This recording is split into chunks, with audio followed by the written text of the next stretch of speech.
Welcome back to Healthy Mind, Healthy Life, the show where we trade quick fixes for real tools you can actually use in your life. I'm Archita, and tonight I'm sitting down with a guest whose story is going to land hard for a lot of you.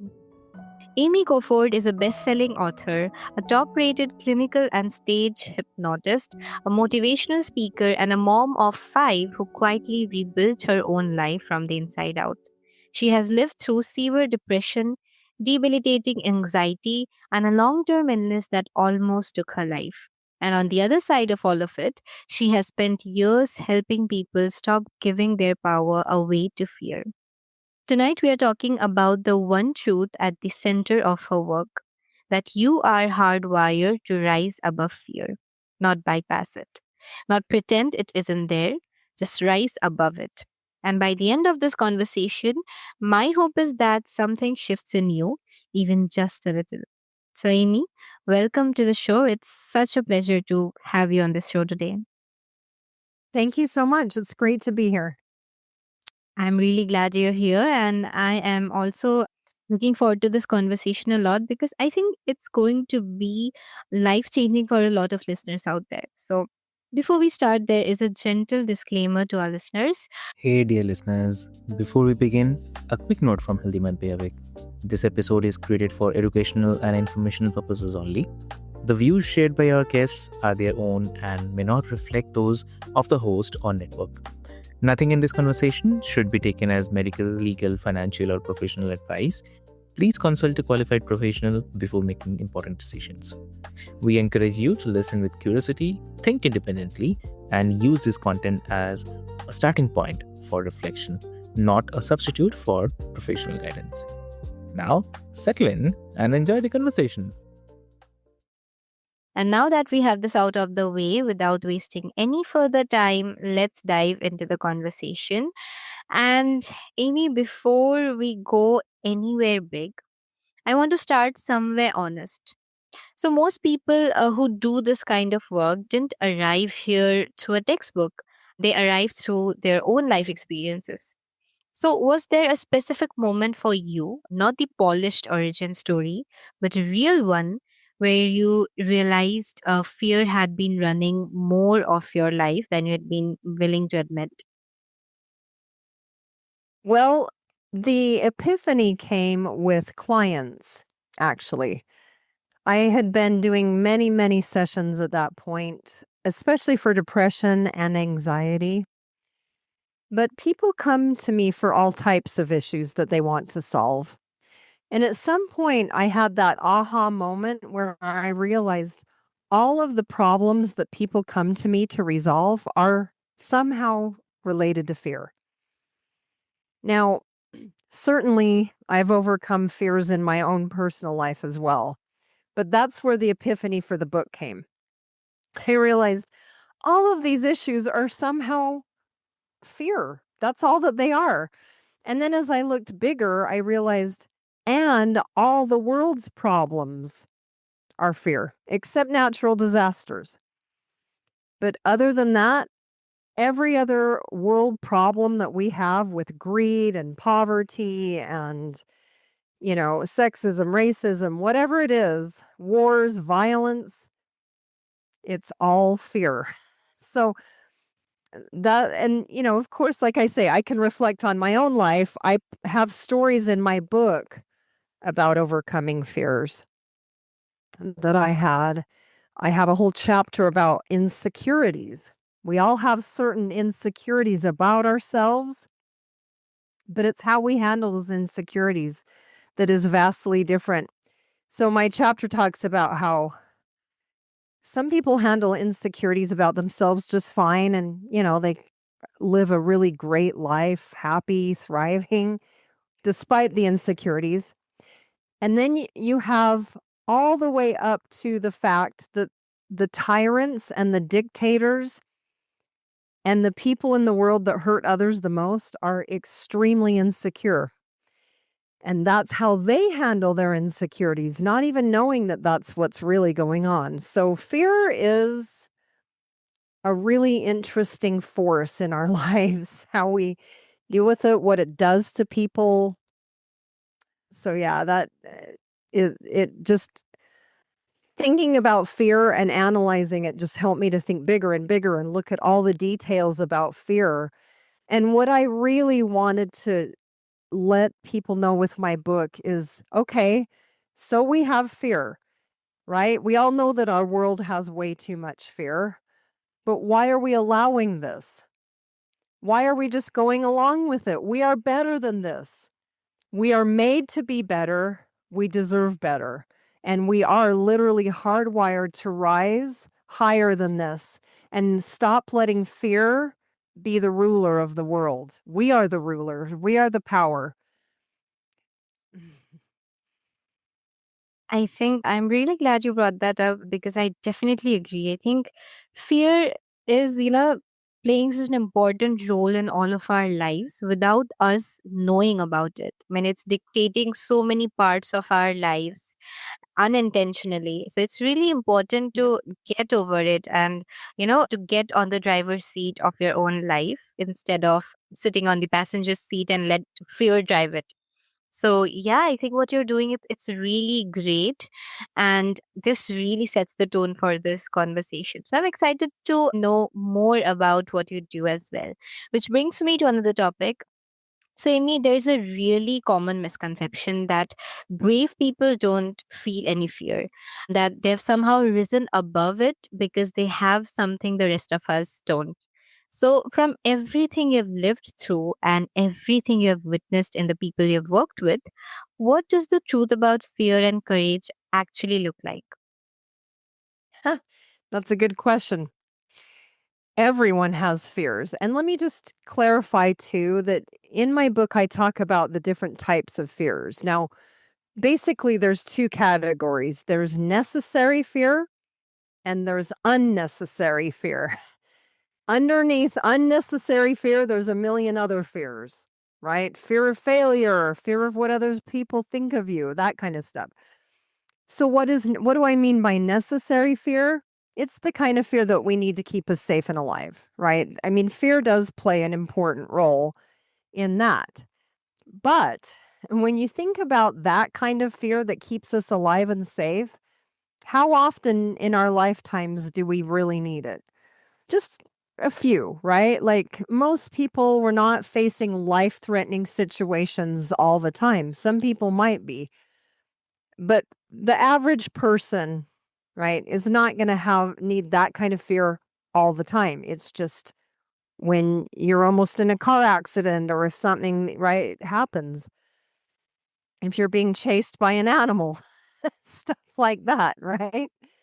Now, incidentally, some people need more of that kind of fear. They're a little too risky, and sometimes it doesn't work out because they are too much of a risk taker. Where that sometimes that fear that keeps us safe and alive didn't actually serve them and keep them safe and alive. Okay, with that said, going back to your question, yes, sometimes it seems like people are super brave. I'm here to tell you, though, that everyone has fears. So even those that seem like they're completely fearless, they still have certain fears that we may never see from the outside. For example, I had a client a few years ago that she seemed really fearless, right? Super brave. But then her hidden fears that we had to resolve for her and work on had to do with fear of what others think, right? The people pleasing, the I'm not good enough kind of fears. And they ran deep. And so she and I had a lot of work to do. She didn't even realize that these fears were affecting her so much. And it turns out that they were affecting every aspect of her life. So even people that seem fearless, they have things in there, right? Certain fears that just we may never know.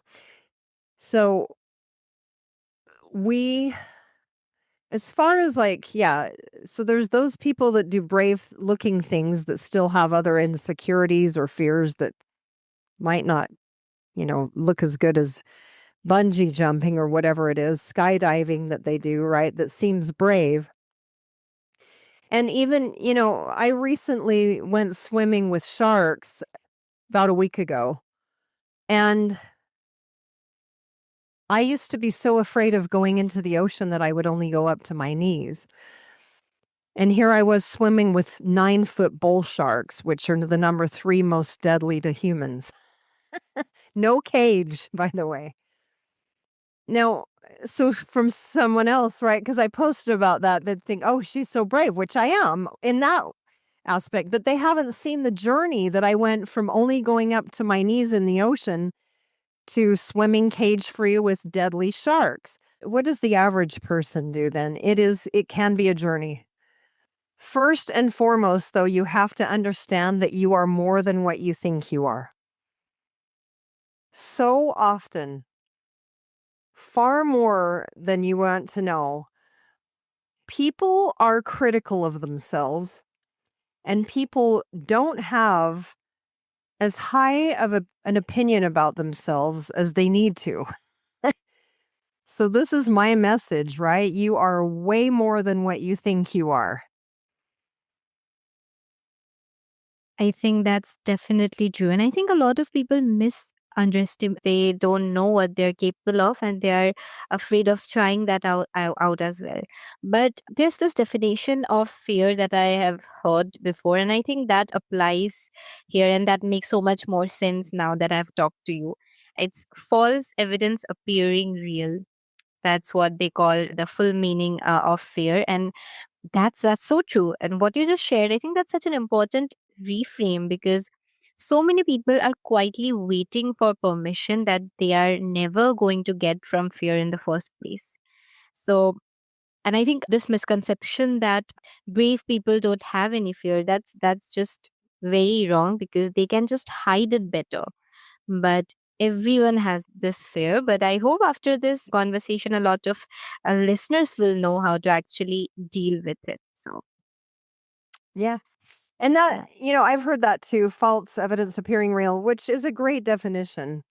In my book, I talk about what the real fear is. So I explore fears, but most importantly, my book is about here's why you want to rise above it, and here's how.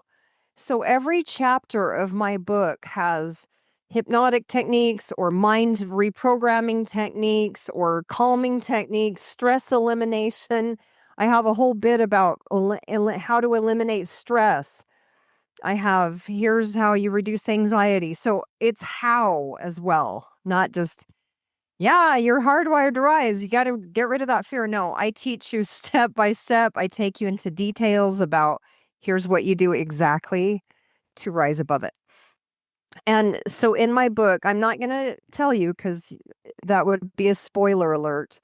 But as I explore all these different fears that have a huge effect on our lives, I talk about what the actual real fear behind all the fears is. There's one thing that is behind every fear that we have and how it affects us. And so you have to read my book to find out what that is. But yeah, there is one all encompassing thing that's behind it all. I think your book it's going to be really helpful for a lot of our listeners out there. And I think what you're doing is amazing because a lot of people don't really talk about this enough. And yet it's fear. It's something that we deal with on a daily basis without us Yep. actually knowing. So it's really important. Thank you so much, honestly, Amy, for everything that you have shared today. And now I want to ask you something really important before we close. So, for not for the listener who's already doing the work, but for the one who isn't yet, the one who is sitting somewhere right now, exhausted, scared, maybe quietly convinced that this kind of freedom isn't really for them, what would you want them to hear in this exact moment? Well, you first have to start to know what you want. If you, right now, as a listener, listening to this, have some area of your life that you're not satisfied with, maybe you're not making the kind of money you want to make. Perhaps your relationships, personal and professional, are not what you want them to be. Maybe your health is not what you want it to be.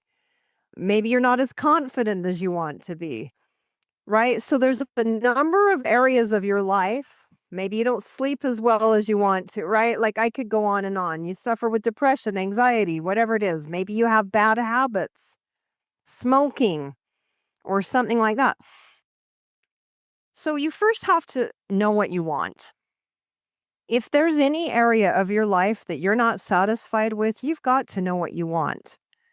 Once you figure out what you want, then that's where this all comes into play. You know, you ask someone sitting there thinking, I don't know if I can do this, or I don't deserve it, or whatever the limited beliefs are. What do you want? Right? Once you establish what you want, what area of your life, how do you want it to be better? You got to be more specific too. Don't just say, I want to be rich. That's much too vague, right? What's rich to you? And then that desire of wanting will start to help you take steps into your full potential. You've got to understand, like I mentioned at the beginning, you're more than what you think you are, and you deserve more. And it's okay to want more, and it's okay to know that you deserve more. It's okay to want better relationships. In fact, it's good to want more money, right? Like, because that gives you more freedom and the ability to help others and to make the world a better place when you make more money. So money solves most things, right? So that desire for more money is good. What would it solve in your life? How could you help others? What kind of peace of mind does it give you? So yeah, then you take those steps and understand that all these things are in your mind. Now, this is where, I'm a hypnotist. I help people reprogram their minds.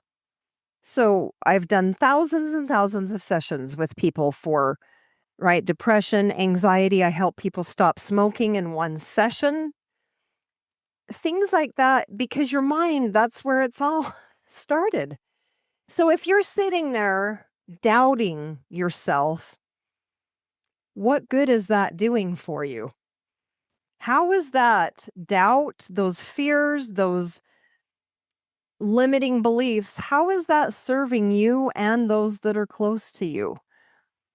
Wouldn't it be better to start believing and start having positive beliefs and to start to make those changes in your mind that take you to higher levels of achievement, higher levels of happiness, health, better relationships, right? Like, why not? Life is short.